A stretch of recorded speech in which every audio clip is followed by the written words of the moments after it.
What adjustments do they need to make if they're going to get back in the playoff hunt? Well, I think they just got to take a look at self-check, right? What are we doing that's good? And clearly keeping the ball, 5, 6, 7 yards from the line of scrimmage is what they do well right now. Pushing the ball down the field is not what they do. And I think Andy Reid and Eric Bieniemy, who is the primary play caller, will go and make that adjustment, and they'll be fine moving forward.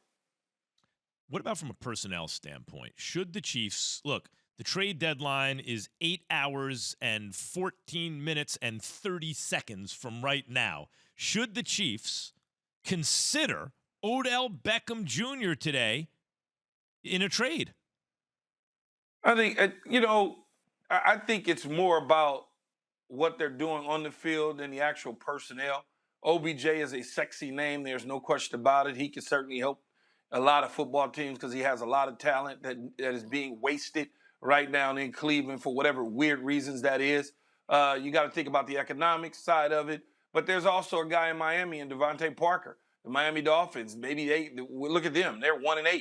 So you start to look at all the wholesale changes potentially for teams that's out there. Those are two guys, if I'm looking at a wide receiver and I'm looking at that position, that I may want to add to my team to get that value going forward. And OBJ is certainly a player that, if I'm the Cleveland Browns, I'm not sending him to the AFC in the Kansas City Chiefs, a team that I'm trying to catch. I'll be a damn fool to trade OBJ to the Kansas City Chiefs. Devontae Parker, different situation. The Miami Dolphins got a long ways to go to catch the Kansas City Chiefs. The Cleveland Browns are right there. So if I'm Cleveland, I'm not sending OBJ to the Kansas City Chiefs, and I got to see him or he's in the way of me every single year when I'm trying to make a run into the playoffs. Jay, Will, you brought up several weeks ago Sammy Watkins not being on Kansas City is kind of an underrated, kind of under-the-radar, sneaky reason maybe why they don't have that third credible receiving target. Apologies, McCole Hardman, who did some work last night.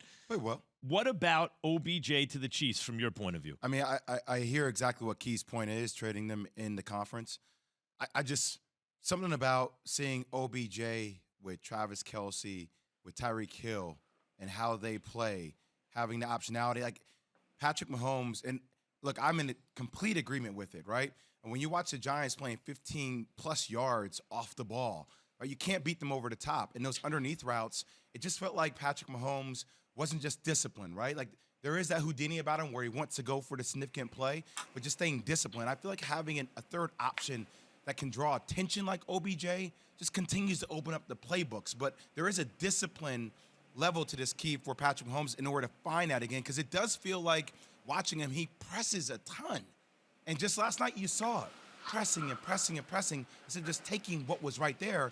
I can't tell you how many times Eli and Peyton pointed it out during the broadcast. Well, I mean, if the defense knows that here are his top two options and you don't have a spectacular – look, just look at Tom Brady and the Bucs. They got a million spectacular options, right?